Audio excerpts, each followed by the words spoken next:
नमस्कार Taapsee cooking blog থেকে সবাইকে স্বাগতম। চলে এলাম আজকে একটা নতুন ভিডিও নিয়ে। পুরো ভিডিওটা দেখতে থাকবে। পাশে কড়া বসিয়ে দিয়েছি, কড়াতে তেল দিয়ে দিব। বন্ধুরা দেখো, আমি এখানে 1 কিলো ঢেঁড়স নিয়েছি। বড়গুলো 2 পিস করে নিয়েছি, ছোটগুলো এরকম গোটা গোটা রেখেছি। এই ঢেঁড়সগুলো ভেজে নেব।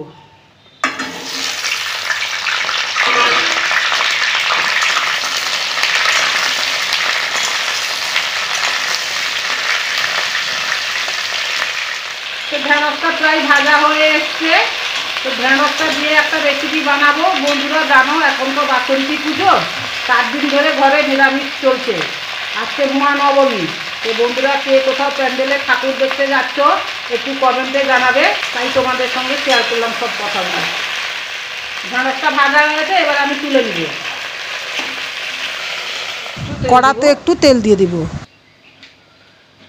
তেল গরম হয়ে গেছে, 4টে শুকনো লঙ্কা দিয়ে দিব, কালো জিরা,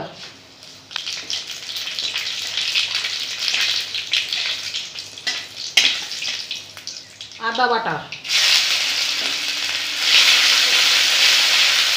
দিয়ে দিব, টমেটো কুচি,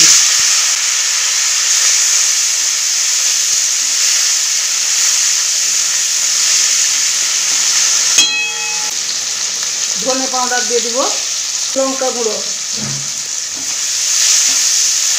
ভালো করে নাড়াচাড়া করব। এবারে দিয়ে দিব জিরা পাউডার,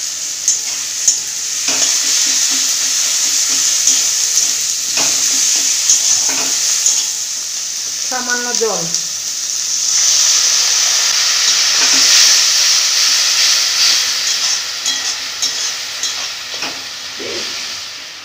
বন্ধুরা দেখো টমেটোগুলো ভালোভাবে গলে গেছে, মশলাটাও হয়ে গেছে। এবারে ফাটানো টক দই দিয়ে দিব, ভালো করে কষিয়ে নেব।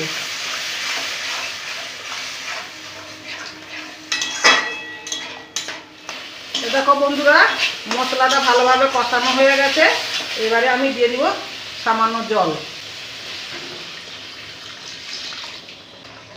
মা বোন যারা আমার ভিডিও দেখছো, তারা এই রেসিপিটা বাড়িতে বানিয়ে খাবে, খুব ভালো রেসিপি। দিয়ে দিব স্বাদ মতন লবণ, সামান্য চিনি। আমি একটু চিনি দিয়েছি, তোমরা চাইলে দেবে, নালে না দেবে। এবারে ভেজে রাখা ঢেঁড়সগুলো দিয়ে দিব।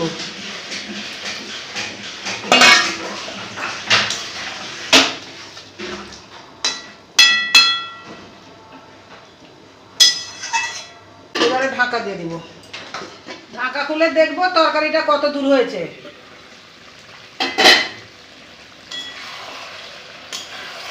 তরকারিটা হয়ে গেছে, এবারে আমি ঢেলে নেব। তো বন্ধুরা, রেসিপিটা যদি ভালো লাগে লাইক কমেন্ট শেয়ার করবে।